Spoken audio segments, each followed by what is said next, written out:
and delivered an address in English, highlighting several key Americans for their exemplary lives and model of Christian values. He mentioned two well-known figures, Abraham Lincoln and the Reverend Dr. Martin Luther King Jr. And then he mentioned Dorothy Day and Thomas Merton. Day was the co-founder of the Catholic worker movement, whose cause for canonization had recently been opened. And then there was the Trappist monk and best-selling author, Thomas Merton. About Merton, Pope Francis said, "He remains a source of spiritual inspiration and a guide for many people.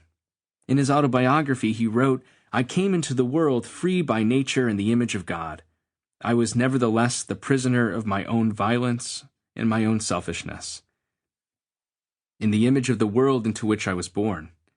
That world was the picture of hell, full of men like myself, loving God and yet hating him.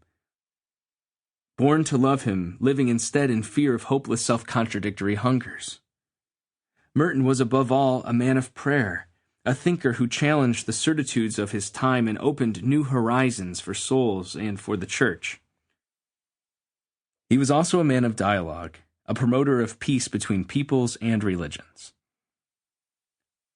Despite Pope Francis's clear admiration and ringing endorsement of Merton's life and writings as a model for Christian living, particularly in our modern age, few people had heard of the Trappist monk and best-selling author.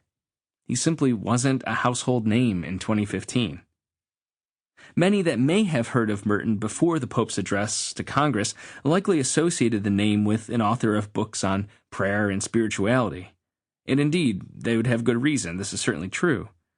After his unexpected best-selling spiritual autobiography published in 1948 titled The Seven-Story Mountain, which is still in print today, Merton wrote several books on prayer and spirituality. But that is not all he wrote about. This Now You Know Media course is about some of the other themes about which Merton wrote. Subjects like searching for and striving to understand one's true self in the midst of a complex and modern world, the quest for authenticity, the reality of violence in the world, and the possible nonviolent solutions, what the relationship between nonviolence and pacifism is, and what fear has to do with war. Merton wrote an impressive amount and with prescient clarity about the injustice of structural racism, about the civil rights movement of the 1960s, and of the reality of white privilege. He also wrote frequently about the liturgical year and the role Christian liturgy should play in our modern lives, and his poetry bears a certain sense of justice and the search for justice. These are the key themes of the lectures in this course.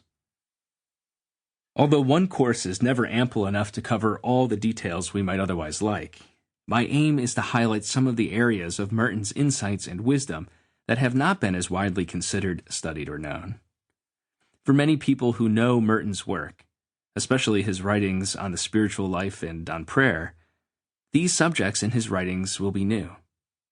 For others, this course allows for an opportunity to explore these timely themes more deeply. Either way, it is my hope that the insights and wisdom of this 20th century monk and author may provide us with guidance for our 21st century world.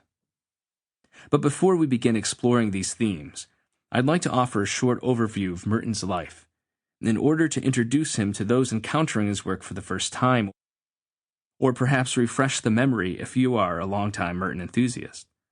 If you are already familiar with the basics of his life, times, and work, feel free to skip ahead to the second lecture. What is appealing about Thomas Merton? Merton's experience of ongoing conversion, his striving to embrace his whole self, both flawed and graced, is what allowed for an ever-widening appreciation in his search for faith, his practice of prayer, his efforts in dialogue, his commitment to social criticism, and his ongoing reflection. It all begins on January 31st in 1915. Merton was born in Prades, France. Merton's parents were Ruth Jenkins and Owen Merton. Ruth was an American, and Owen from New Zealand. They were both avant-garde types of folks, artists who were committed to a artistic lifestyle. Owen Merton's work was displayed in numerous galleries and still is owned in private collections today. In addition to Thomas Merton, Ruth and Owen had one other son, Merton's little brother John Paul. When Merton was 6 years old, his mother Ruth died from stomach cancer.